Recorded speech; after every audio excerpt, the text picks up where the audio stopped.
Vamos a tratar un tema, como ha dicho el pastor Timoteo.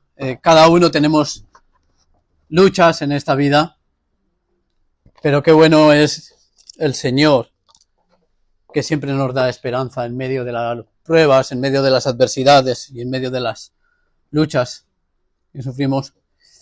Vamos a ir a Filipenses, vamos a ver el capítulo 4 y vamos a ver desde el versículo 4 al 7.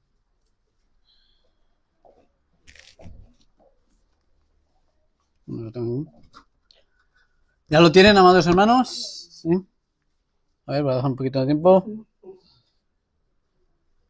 Filipenses 4, versículo del 4 al 7. ¿Vale? Dice así la palabra del Señor. Dice, regocijaos en el Señor siempre. Otra vez digo, regocijaos. Vuestra gentileza sea conocida de todos los hombres. El Señor está cerca. Por nada estéis afanosos, sino sean conocidas vuestras peticiones delante de Dios en toda oración y ruego, con acción de gracias. Y la paz de Dios, que sobrepasa todo entendimiento, guardará vuestros corazones y vuestros pensamientos en Cristo Jesús. ¿Amén? Y es impresionante ya el primer versículo que vamos a tratar, que es el versículo 4. Dice Pablo, regocijaos en el Señor siempre. Y luego dice, otra vez digo, o sea, insisto, regocijaos. Y yo, wow, ¿cómo que siempre? Pablo, o sea, ¿tú no sabes por la enfermedad que yo estoy pasando? ¿Tú no sabes que me he quedado sin trabajo? ¿Tú no sabes que me cuesta llegar a final de mes? ¿Tú no sabes cada uno de mis sufrimientos, que cada uno podemos sufrir en esta vida, las luchas que tenemos diarias? Pablo, ¿tú no sabes que yo he perdido un hijo? ¿Cómo me dices a mí que me regocije siempre? Y encima insistes. Dice, otra vez digo, regocijaos. ¿No? ¿Cómo puede ser esto en medio de las pruebas? A veces es difícil. Yo les abro mi corazón y como ha dicho el pastor Caleb, si no recuerdo mal, estamos en la primera hora, estamos en un proceso de santificación. Y yo tuve que trabajar, bueno, Dios trabajó conmigo ese proceso de santificación cuando nos pasó a Jessica y a mí lo de Julen Aciel. Fue muy duro. Fue horrible.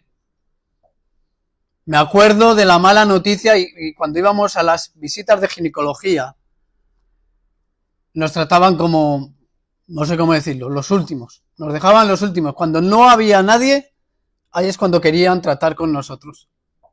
Y fue muy duro. Y yo tuve luchas con Dios. Lo reconozco desgraciadamente. No quería ni orar, vamos, ni para bendecir los alimentos, ¿no? Si poco oramos, algunas veces, ¿no? Es para bendecir los alimentos. Pues ni eso. Y Dios tuvo que trabajar conmigo. Estuve enojado, de verdad, estuve enojado. Porque todos pasamos por un proceso de santificación y todos, de una u otra manera, pecamos o caemos en algo. Y yo le decía a Dios, has cambiado, porque se iba a llamar Julen. Mi esposa fue más sabia, luego le puso el Aciel, ¿no? Un nombre espiritual. Y yo le dije, has cambiado el nombre de mi hijo. Dios te ha abandonado. Y yo le decía siempre a mi hijo, cada día, sé fuerte, sé fuerte. Y Dios tomó la decisión de llevárselo. Pero qué bueno es Dios, que a sus hijos dicen su palabra, nuevas son sus misericordias cada mañana. Qué bueno es Dios que siendo sus hijos nunca nos abandona, nunca nos deja. Dios es omnipotente, Él es todopoderoso y Dios es omnipresente, que está en todo momento con nosotros. Entonces yo cuando Pablo decía siempre, digo, ¿cómo es posible siempre? Digo yo, estos traductores españoles, esto lo habrán traducido mal a la Biblia. Busqué en la Nueva Versión Internacional, busqué en la Reina Valera y ponía siempre, siempre, siempre. Digo, estos españoles, estos o hispanoamericanos o tal, esto no, hablamos ahí lo mismo. Digo, no puede ser verdad.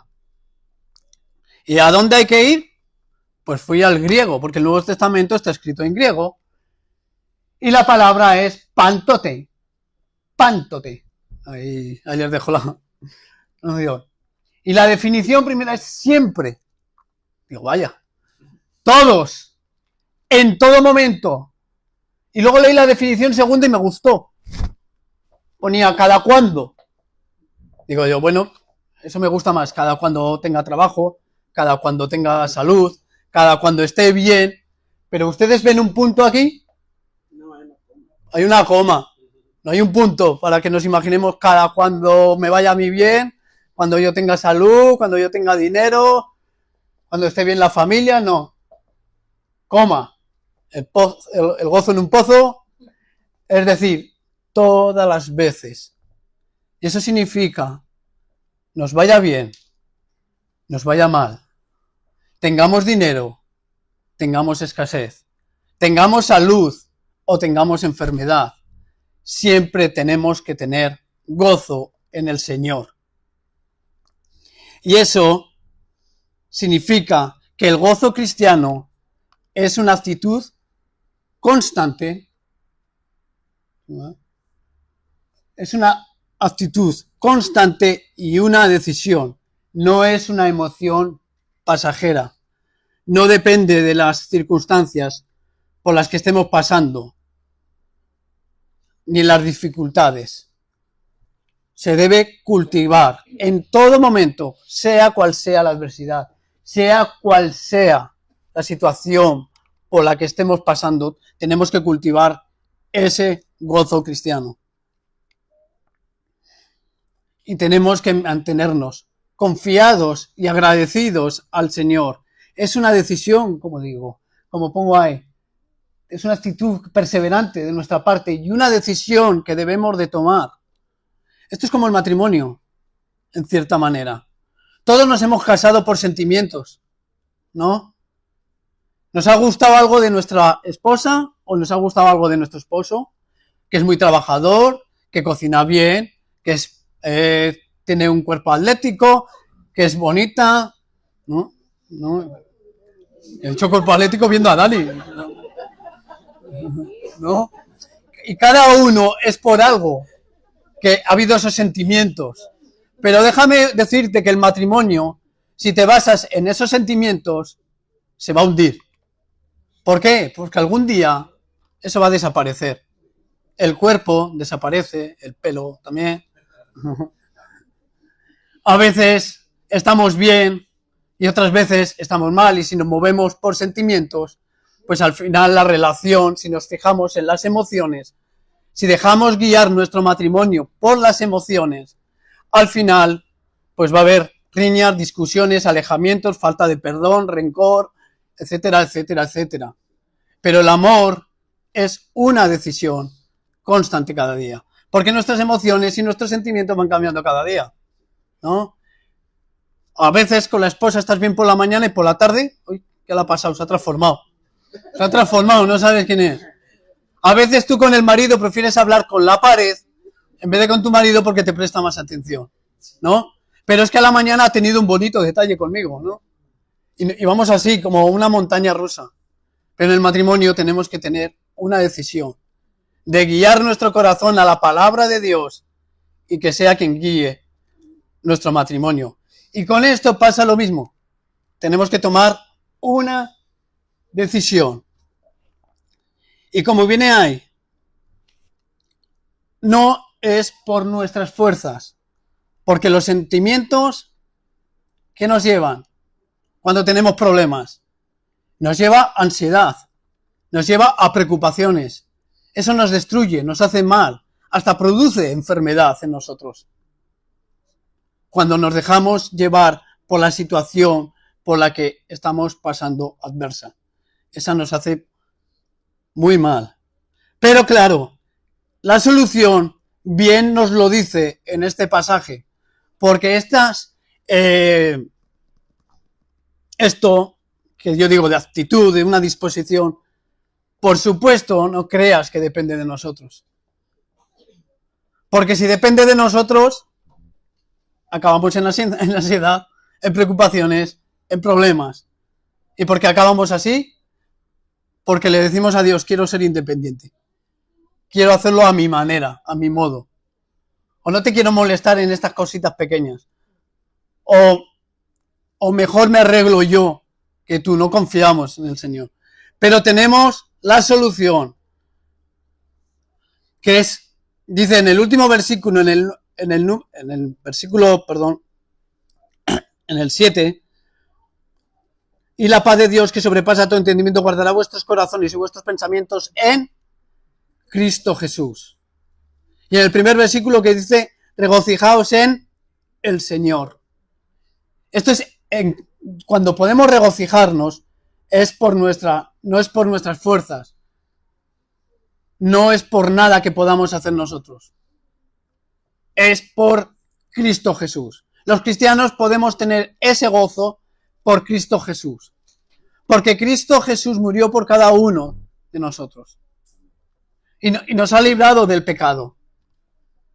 Y tenemos paz para con Dios por medio de nuestro Señor Jesucristo. Dice, que lo vamos a leer, que alguien me vaya buscando, por favor, Romanos 5, 1 al 3, y otra persona, Juan 14, 27. Es porque estamos en Cristo Jesús. ¿Y en qué debemos de regocijarnos? Es en el Señor, no en las circunstancias, en el Señor. Quien tenga Romanos 5, 1 al 3, por favor. Justificados pues por la fe, tenemos paz para con Dios por medio de nuestro Señor Jesucristo, Amén. por quien también tenemos entrada por la fe a esta gracia en la cual estamos firmes y nos gloriamos en la esperanza de la gloria de Dios. Y no solo esto, sino también nos gloriamos en las tribulaciones, sabiendo que la tribulación produce paciencia. Amén. Como ha leído el pastor Timoteo, nos gloriamos en la esperanza. Y no solo eso, nos gloriamos en ¿qué? Cuando tengamos dinero, cuando nos vaya bien, cuando tengamos trabajo, dice, en las tribulaciones. Nos gloriamos en las tribulaciones. Juan 14, 27, por favor. Sí, quien lo tiene, que levante la mano. Verónica, vamos. La paz os dejo, mi paz os doy. Yo no os lo doy como el mundo la da. No se turbe vuestro corazón, ni tenga miedo. Amén. Y eso es lo que aprendí yo con el proceso de Julen Acier. No, y cuando yo estaba de incrédulo antes de convertirme. La paz que Dios da no la puede dar nadie. Nada ni nadie. Porque, seamos sinceros, cuando hemos estado sin Cristo, algunos prefieren coger para tener paz, ¿el qué? Para olvidarse de los problemas. Algunos con el alcohol. ¿Pero qué hacen esas personas con el alcohol? Yo te lo voy a decir, porque yo viví eso. Bebes y bebes más y bebes más y bebes más. ¿Por qué pasa? Porque nunca te sacias. O cualquier otra cosa, quieres más y quieres más. ¿Por qué? Porque nunca te sacia. O alguna persona, vas buscando soluciones a una persona y las personas no te solucionan, no te dan paz. A veces hasta peor. Seamos sinceros, a veces hasta peor. No hay ninguna palabra del ser humano que pueda consolar tu alma de la tribulación por la que estés pasando. No hay ningún ser humano.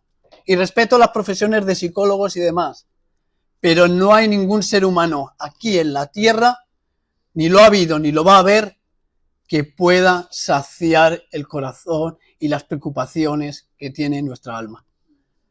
Solamente Cristo. Solamente Cristo. Y por eso tenemos que estar cimentados en Él. Vamos al versículo 5. Dice en el 5, vuestra gentileza sea conocida de todos los hombres. El Señor está cerca.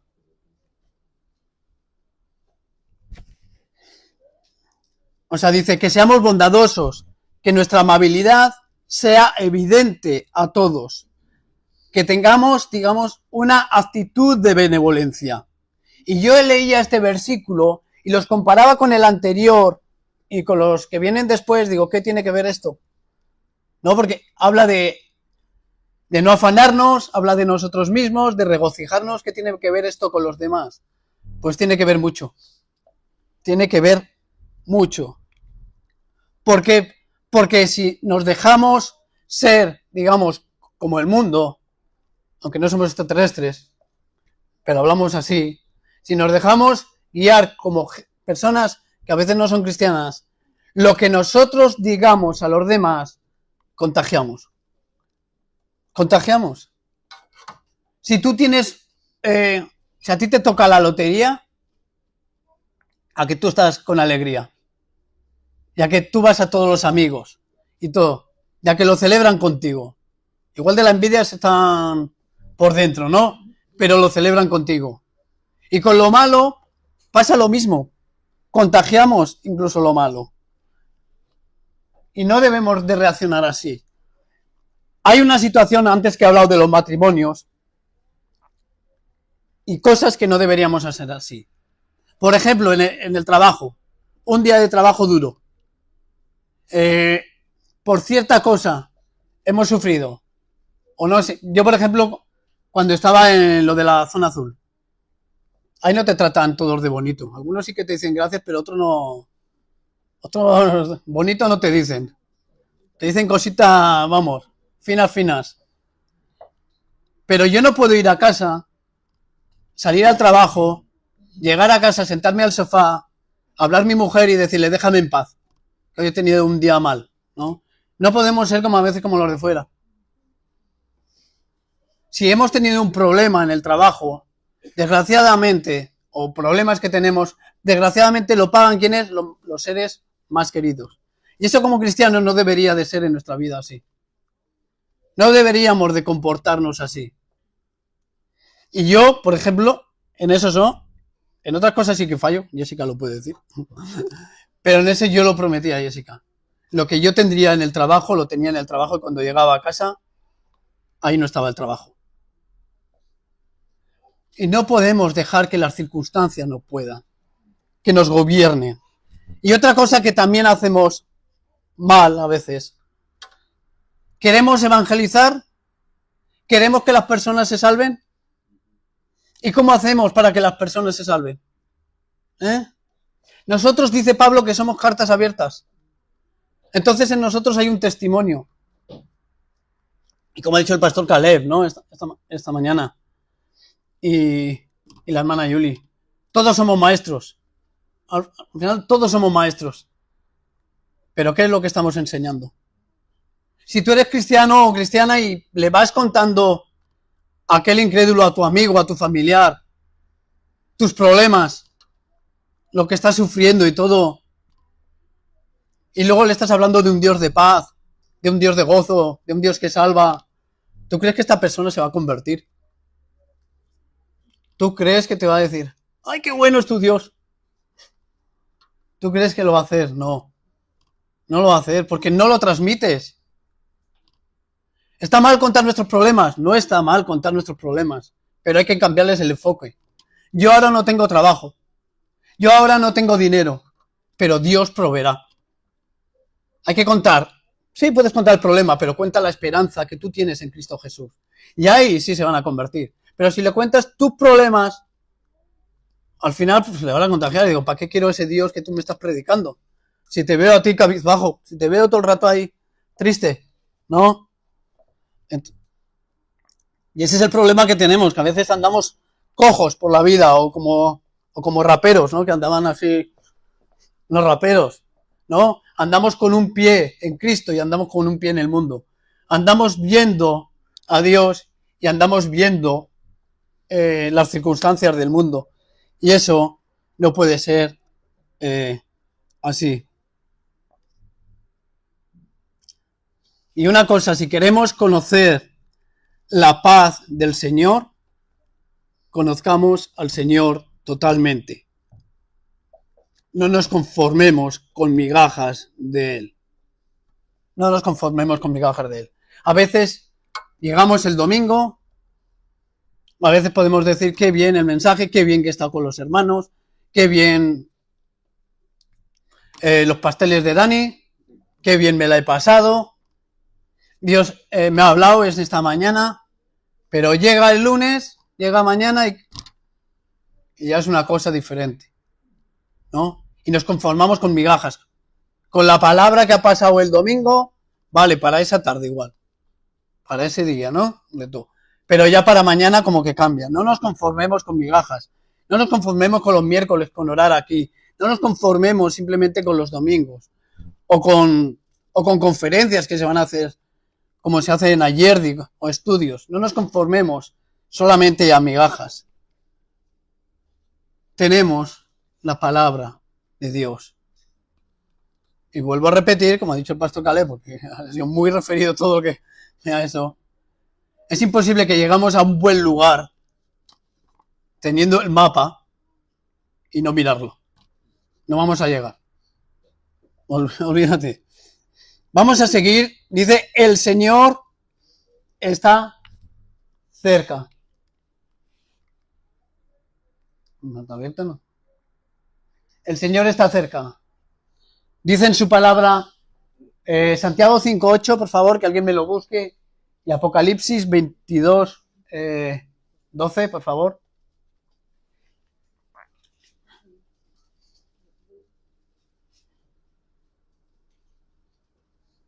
Apocalipsis 22,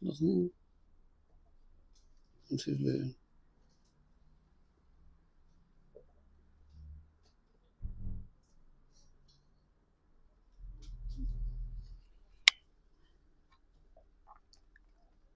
Luego Salmo, Santiago 5:8, ¿lo tiene alguien? Sí, por favor. Dice también, tener también vosotros paciencia y afirmar vuestros corazones porque la venida del Señor se acerca. Amén. Amén, hermano, gracias. Apocalipsis 22, 12, por favor. He aquí yo vengo pronto, mi galardón conmigo, para recompensar a cada uno según sea su obra. Amén. Hoy voy a meter mucho al pastor Caleb para que me viene a la mente todo el rato. ¿Os acordáis el mensaje que nos envió en Nochevieja a la iglesia? Que pensáramos en qué tendríamos que cambiar, ¿no? Si Cristo viene en ese día. ¿Qué tendríamos que cambiar hoy si Cristo vendría? ¿No? Tenemos que embebir el cristianismo de una manera pendiente de saber como si Cristo viniera hoy. Cada día como si Cristo viniera hoy, deberíamos de vivir nuestro cristianismo. Salmo, y también, aparte, perdón, el Señor está cerca, eso significa que Cristo viene pronto, pero también lo podemos tomar como que Cristo, el Señor, está con nosotros en cada día. Que a veces lo vemos como, hablamos de Dios, pero vamos, está en su trono, nosotros aquí, ¿no? ¿Hay una distancia abismal? No, para nada. El Señor es omnipresente, está en todo momento con cada uno de nosotros. El Señor está cerca. Y me gustaría, Salmo 23, 1 al 4. Por favor, Yuli, por favor. Isaías 41, 10. Por favor. Pastor Timoteo, Isaías 41, 10, por favor.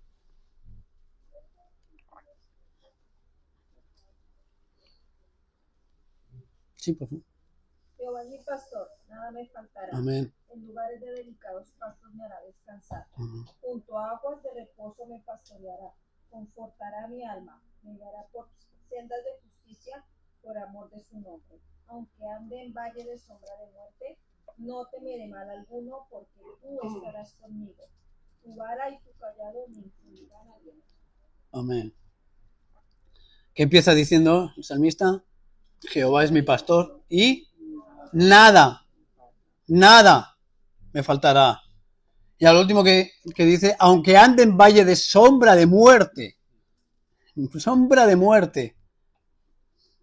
que no temerá. ¿Por qué?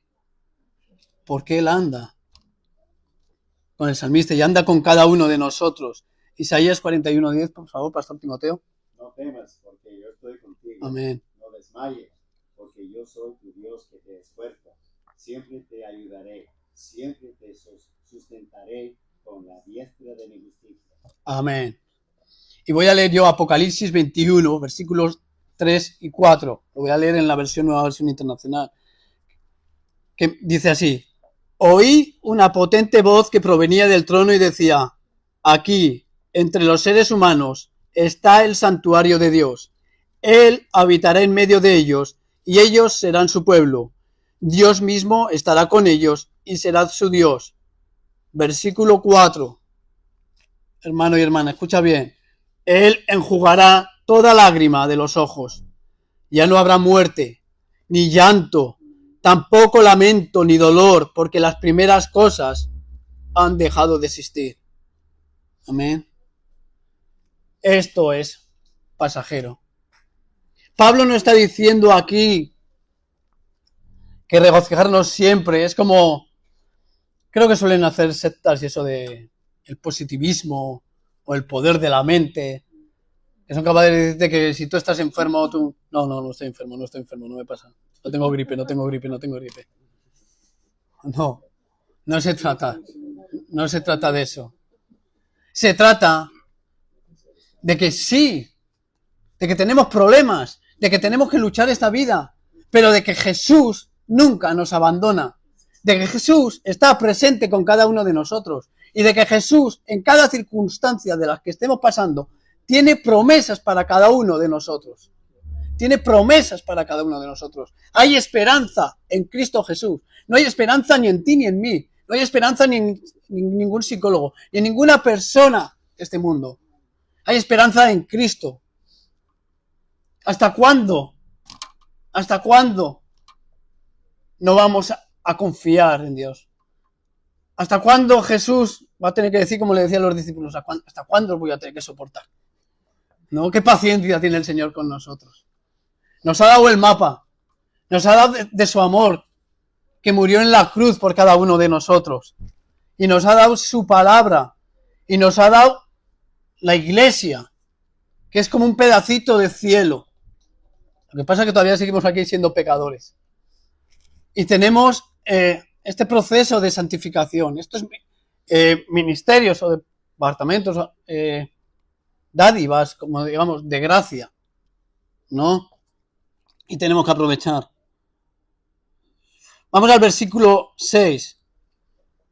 Dice: por nada estéis afanosos, sino sean conocidas vuestras peticiones delante de Dios, en toda oración y ruego con acción de gracias.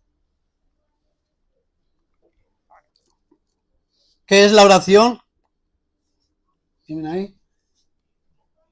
Es declarar dependencia de Dios. Es que dependemos de Él.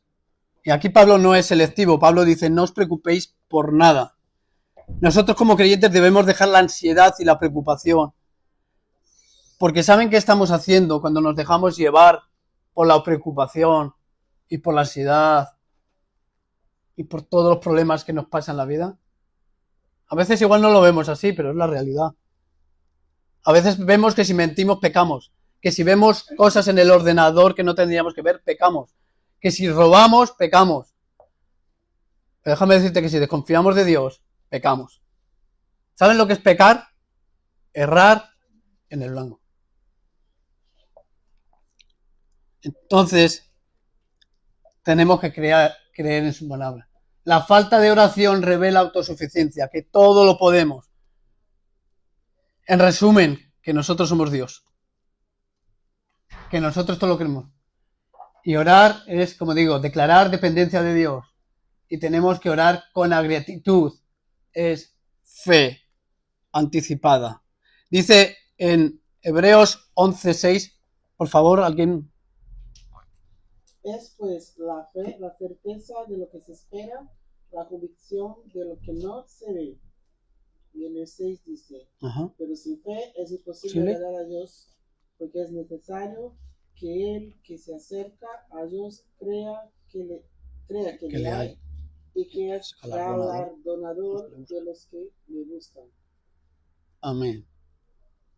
Cuando andamos en angustias y en eso es fe. Cuando andamos en problemas, ¿eso es fe? Todos no sabemos qué es la fe. Si yo pregunto qué es la fe, todos somos espirituales. Alguien que me lo diga de memoria, ¿qué es la fe?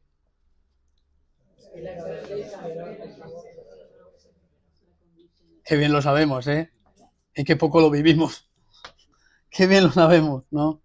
Eso es la certeza de lo que se espera, la convicción de lo que no se ve, ¿no? Déjame decirte que Él quiere que vayamos a Él. Para Dios no hay nada grande ni pequeño. Él quiere escuchar de nuestros labios lo que llevamos en nuestro corazón y lo que es nuestros pensamientos de nuestra mente. Estamos diciendo, yo estoy poniendo todas mis circunstancias a tus pies. Yo no puedo.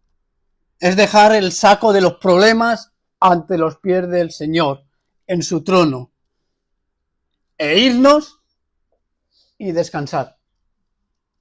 No como alguna vez, como dije el miércoles. A veces vamos en oración al Señor. Vamos con el saco. Dejamos el saco, los problemas. Oramos, ahí los dejamos todos. Termina la oración y vamos con el saco para casa. Tenemos que descansar en Él, en Dios. ¿Y cómo es la mejor forma de descansar en Él? Orar con gratitud. Dándole gracias. Dándole gracias al Señor. Dándole gracias, ¿por qué? ¿Porque se va a cumplir tu petición? No. Dándole gracias porque su voluntad es mejor que la nuestra. Porque sus pensamientos no son nuestros pensamientos. Porque sus caminos no son nuestros caminos. Descansar en Él, en el Señor, es que nos podemos regocijar. Y es por medio de Cristo Jesús. Dios no es Aladino. A veces cumplirá nuestras peticiones. Si es su voluntad, sí. Si no es su voluntad, pues no. A veces nos da Dios. A veces nos quita. Pero debemos descansar en Él. Que lo mejor es para nosotros en la voluntad del Señor. Porque, ¿cómo es nuestra voluntad? Lo he dicho al principio, tambalea.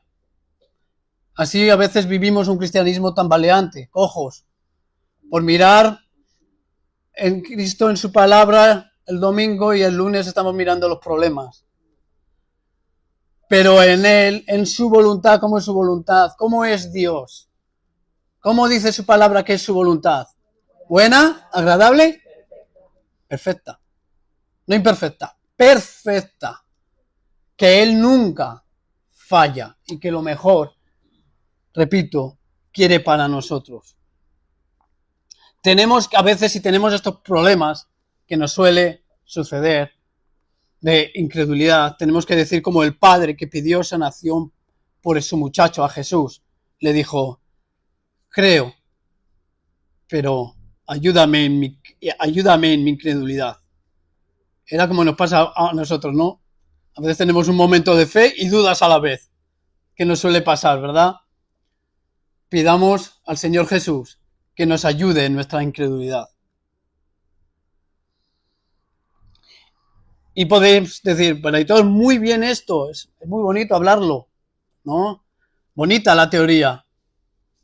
Ok, pues vamos a ver a Pablo, quien inspirado por el Espíritu Santo escribió esto. Porque la Biblia, inspirada por Dios, habla de generación en generación. Y Pablo está aquí hablando de que nos regocijemos siempre. Encima Filipenses, como se le conoce como la carta del gozo, ¿no? ¿Alguien sabe en qué lugar estaba Pablo cuando escribe la carta en la cárcel? ¿No? En la cárcel. Cuando Pablo escribió a los Filipenses, había él pasado grandes adversidades. No me equivoco. Pasó azotes, naufragios, estar a la deriva en alta mar, ser tratado como malhechor, haber sido apedreado y dejado por muerto en Listra. Pero en ese momento también estaba encarcelado. Y él estaba escribiendo del gozo una y otra vez en la carta de Filipenses. Él estaba mostrando la fe que tenía en su Señor Jesús. Y por mostrar la fe en su Señor Jesús, sabe lo que pasó, siendo la voluntad de Dios, que el Evangelio avanzaba y que la fe de los cristianos eran fortalecidos, porque Él les animó a la perseverancia y unidad. ¿No es un ejemplo, Pablo? ¿No les gusta igual Pablo? Vamos a ver a Pedro. Pedro, con sus fuerzas, era muy impulsivo. Recordemos cuando fueron a juzgar, ¿no? Y ya a crucificar a Jesús. Él antes decía a Pedro, yo no te negaré, ¿no? Él decía, ¿os vais a ir todos? No, yo no te negaré, yo hasta la muerte contigo. ¿Y qué hizo por sus fuerzas? Le negó, ¿no? Nos creemos que somos capaces de, pero la verdad es, ¡boom!, nos caemos. Pero me encanta en Hechos 3 cómo cambia en Cristo Jesús. Hechos 3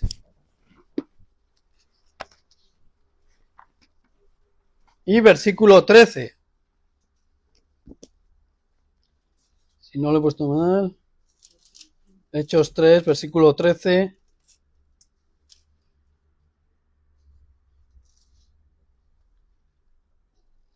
No es, a ver, está en Hechos 3, pero no es el 13, me parece.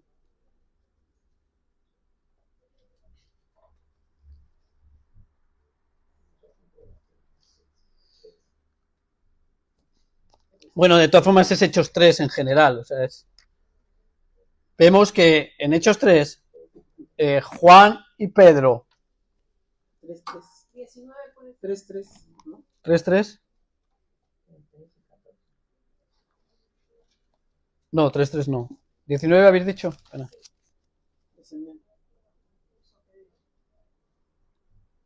No.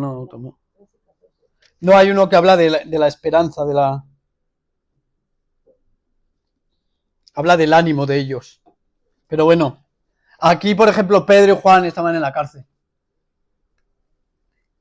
¿Y qué es lo que hacían en la cárcel? ¿Alguien sabe qué es lo que hacían en la cárcel? Alababan a Dios. ¿Estaban llorando? ¿Estaban tristes? No, estaban alabando a Dios. Qué cambio de Pedro, ¿no? ¿No les gusta Pablo o Pedro? Pues vamos a ir con el mayor ejemplo. Jesús, quien se humilló voluntariamente, quien vino a servir y quien entregó su vida en la cruz. Veamos a Jesús. Esto lo saqué de un libro si no recuerdo mal, estos de los hermanos Kendrick. Algunos han oído hablar que hacen películas y todo eso, a prueba de fuego y demás. Pues ellos tienen algunos libros tratados de las películas, ¿de acuerdo?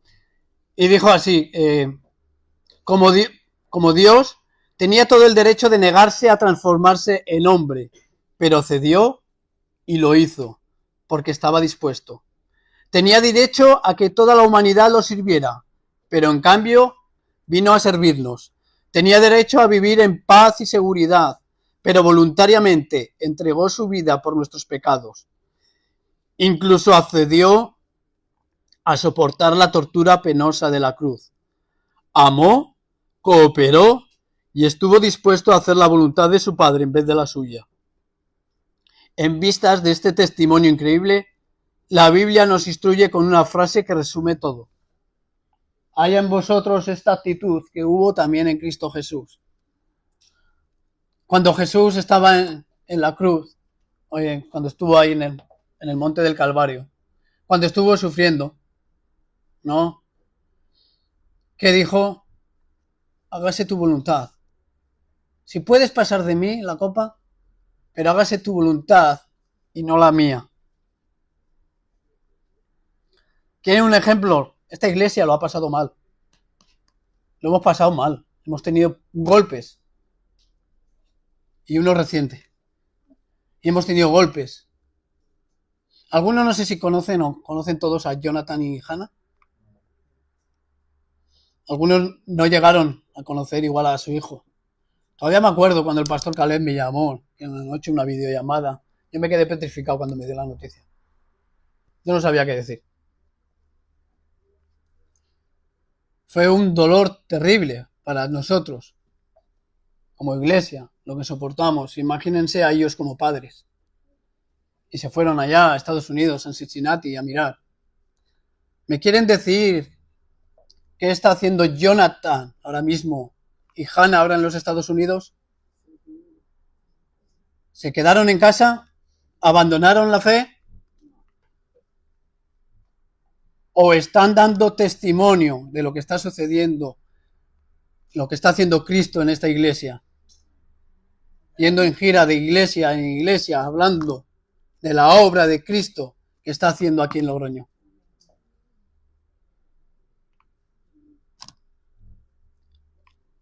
La teoría se puede llevar a la práctica, pero por Cristo Jesús y en el Señor, nunca en nuestras fuerzas. Y terminamos con el versículo 7, que dice, haciendo todas estas cosas y pasando todas estas cosas, dice, y la paz de Dios, que sobrepasa todo entendimiento. ¿Alguien aquí es ilimitado en pensamiento? ¿Alguien es inteligente, sobrenatural, un coeficiente? No. Dice que sobrepasa todo entendimiento. Nosotros somos limitados. Por eso tenemos las luchas que tenemos a veces con Dios. Pero es que Dios es ilimitado. Él tiene todo bajo control. Él es el dueño de los tiempos. Que sobrepasa todo entendimiento. Guardará. Y guardar no es como a veces hacemos nosotros, ponemos, yo que sé, cualquier cosa, un reloj, eso lo voy a guardar en el corazón y ahí se queda. Guardará vuestros corazones. Aquí puede decir como antiguamente Filipos era una ciudad romana, ¿no? Cuando un romano te guarda, te cuida, te protege. Guardará vuestros corazones y vuestros pensamientos en Cristo Jesús. Amén. Vamos con la conclusión y aplicaciones prácticas. ¿Qué debemos hacer primero? Pedir perdón. Y eso lo vamos a... Hay una oración que cogí de Ed Wells, aconsejo ese libro, es un... Creo que está aquí, no sé si está aquí realmente, es un pequeño libro para un gran problema, que trata sobre el enojo y todo eso, que lo aconsejo realmente, y es muy sencillo y es fácil de leer. Lo primero, como nosotros cerramos al blanco, es pedir perdón a nuestro Señor. Porque creemos que cuando tenemos ansias, cuando tenemos ansiedad, problemas y eso, creemos que al primero que fallamos igual es a nuestro marido, a nuestros hijos, a nuestro... No. O podemos pensar que estamos fallando nosotros. No. O sea, sí, fallas a tu pareja, fallas a ti, pero al primero que fallamos es a Dios. Y debemos de pedirle perdón. Segundo, rendir nuestra voluntad a Dios. De entregarle todo. De descansar en Él. Tercero, no vivir guiados por emociones. No hace falta que os diga cómo hemos vivido o cómo vivimos si nos dejamos llevar por nuestras emociones. Yo creo que el fin de todo ha sido el mismo. Aunque el problema haya sido diferente, el fin por guiarnos a nuestras emociones yo creo que ha sido el mismo. Cuarto, buscar una relación profunda con Él. No nos conformemos con migajas. Oremos y leamos la Biblia. Tenemos los medios de gracia. Oremos y leamos la Biblia. He dicho al principio que para tener ese gozo tenemos que una actitud y una decisión. Una actitud constante, una decisión. Si esto no hacemos, repito, este es el mapa. Si no lo leemos, no vamos a llegar a buen puerto. No vamos a llegar a un buen puerto. Vamos a estar tambaleando y nuestra vida cristiana va a ser, pues, va a tambalear. Tenemos que orar y leer la Biblia a menudo. Cuarto, es buscar una relación profunda con Él. Observa, algo que aconsejo, observa todos los atributos de Dios. Ya sabéis perfectamente quiénes somos nosotros, ¿verdad? Pero aprendamos quién es Dios, quién es nuestro Dios, en quién creemos realmente. ¿En quién creemos realmente? No es un Dios lejano, Es un Dios que está el Señor con nosotros. En nuestras pruebas, en nuestras dificultades, en nuestros gozos, en nuestras alegrías. Él está con nosotros. 24 horas, 7 días a la semana, 365 días del año. Cuando leas la palabra, observa todos los atributos de Dios. No sé si eres de subrayar la Biblia o no eres de subrayar la Biblia. A mí me gusta, yo soy muy colorinchi encima yo. Yo los atributos de Dios, o puedes poner una A con un bolígrafo. Cuando veas un atributo de Dios, pon A. O yo lo subrayo en azul, cada uno que... Cuando veo Dios es amor, subrayado. ¿Vale? Cuando veo que Jehová es paz, subrayado. Para eso que se te quede, ¿vale? Y otra es confiar también, orar, como he dicho, y descansar en Cristo. Marca también las promesas. Marca quién es Dios y las promesas. Yo las marco en verde, pero cada uno, a algunos no les gusta subrayar la Biblia, a otros sí, yo soy muy colorinche. Yo lo hago en verde. Todo lo que vea promesa, en verde. Porque soy muy de visual a la hora de aprender. Y luego es un poquito más sencillito. Ya ves los colores y uy, aquí hay una promesa. ¿No? Y esos son mis consejos. ¿Por qué? Vamos a ejemplos prácticos. ¿Quién es Dios? Atributos. Dios es fiel. Fiel es Dios en 1 Corintios 1:9. Subrayar. Dios es soberano. Nuestro Dios está en los cielos. Todo lo que quiso, ha hecho. Salmo 115:3. Subrayar. Dios es bueno. Bueno es Jehová para con todos. Para con todos. Salmo 145:9. Este es nuestro Dios. Dios es amor. 1 Juan 4:8. Subrayar. Dios es proveedor. Mi Dios suplirá todo lo que os falta. Filipenses 4:19. Dios es paz. Jehová es paz. Jueces 6:24. Y de estos atributos hay más versículos todavía. De estos mismos atributos que acabo de decir, hay más versículos. Y hay muchos más atributos. De omnipresencia, de omnipotencia, sabiduría. Hay un montón. Conozcamos al Señor totalmente. No nos conformemos con migajas. Y por último, vamos a las promesas de Dios para nosotros. Ejemplo práctico también. Dios está con nosotros. No temas porque yo estoy contigo. Isaías 41:10. Dios nos da paz. La paz de Dios guardará vuestros corazones. Filipenses 4:7, ¿no? Dios escucha nuestras oraciones. Clama a mí y yo te responderé. Jeremías 33:3. Dios provee lo que necesitamos. Mi Dios suplirá todo lo que os falta. Filipenses 4:19. Dios nos sostiene en la prueba. No te dejaré ni te desampararé. Hebreos 13:5. Dios obra para nuestro bien. A los que aman a Dios, todas las cosas le ayudan a bien. Romanos 8:28.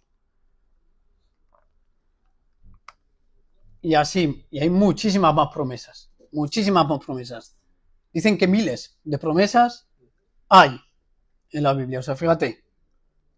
Cómprate un par, 3 o 4 subrayadores porque te van a hacer falta. Porque es necesario que mantengamos nuestra mente en una decisión, en una perseverancia constante de quién es nuestro Dios. Es que hay miles de promesas. Y vamos a terminar con esta oración que vi de los hermanos Kendrick, que dice así.